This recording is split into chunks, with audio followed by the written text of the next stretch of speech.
Welcome to Dark Classics Narrated. I am your guide through the shadows of literature's darkest corridors. Tonight, we descend into madness, into stone, into the house of Usher. Edgar Allan Poe wrote this in 1839.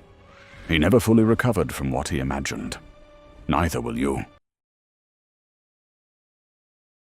During the whole of a dull, dark, and soundless day in the autumn of the year, when the clouds hung oppressively low in the heavens, I had been passing alone, on horseback, through a singularly dreary tract of country.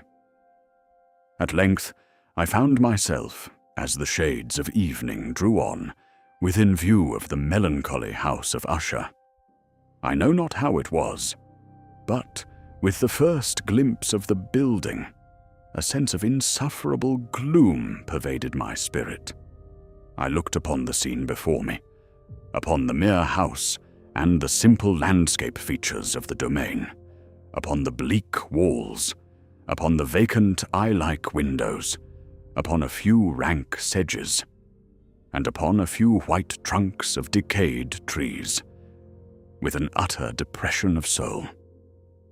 I had been invited by Roderick Usher, my closest companion in boyhood. His letter spoke of illness, of a mental disorder that oppressed him, and of an earnest desire to see me, as his best and only personal friend. Something in the way he wrote made it impossible to refuse. What I saw when he greeted me was shocking. The man before me bore little resemblance to the companion of my early years. His face was cadaverous. His eyes were large, liquid, and luminous beyond comparison. His hair, of a more than web-like softness and tenuity, floated rather than fell about the face. He moved with a nervous agitation I could not explain. He spoke of his family. The Usher line, he told me, had put forth no enduring branch. The entire family lay in the direct line of descent, and he was convinced, that the very stones of the house, the fungi, the decayed trees, the mirrored tarn below, had for centuries exerted a terrible influence over his spirit. There was another in the house, his twin sister, the Lady Madeline, the last of the Ushers.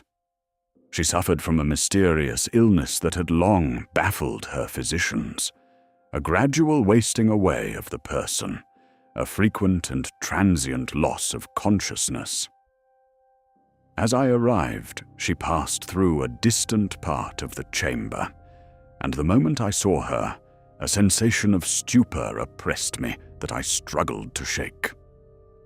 Days passed. Roderick grew more agitated. He painted strange canvases, formless, abstract things that filled me with a creeping dread I could not name. He played his guitar in long, wild improvisations.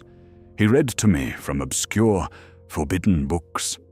And over everything, over every hour of every day, hung the atmosphere of sorrow, of ruin, of inevitable doom.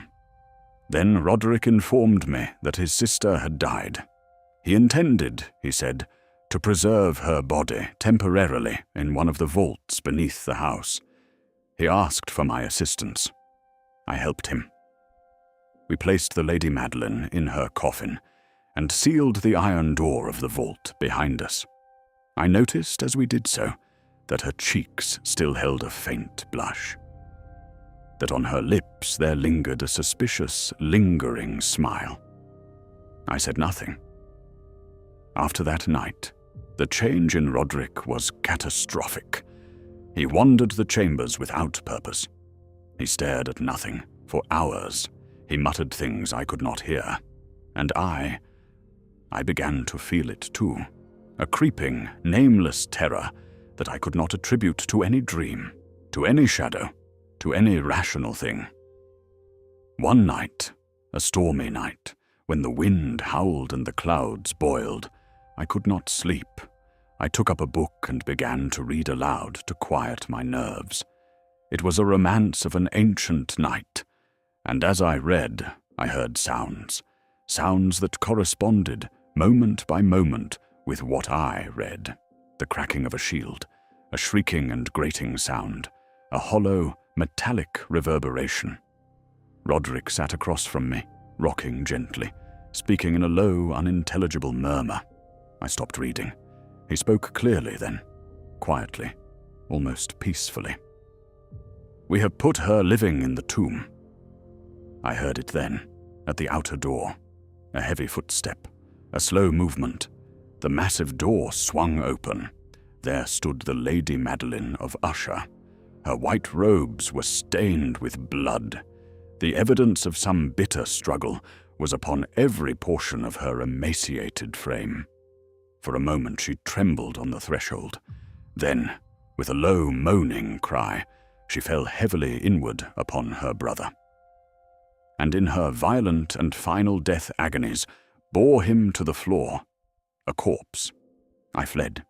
I reached the causeway. I turned to look back. The storm raged. A long crack opened in the wall, from roof to foundation, and the entire structure collapsed into the dark tarn below. The House of Usher was no more.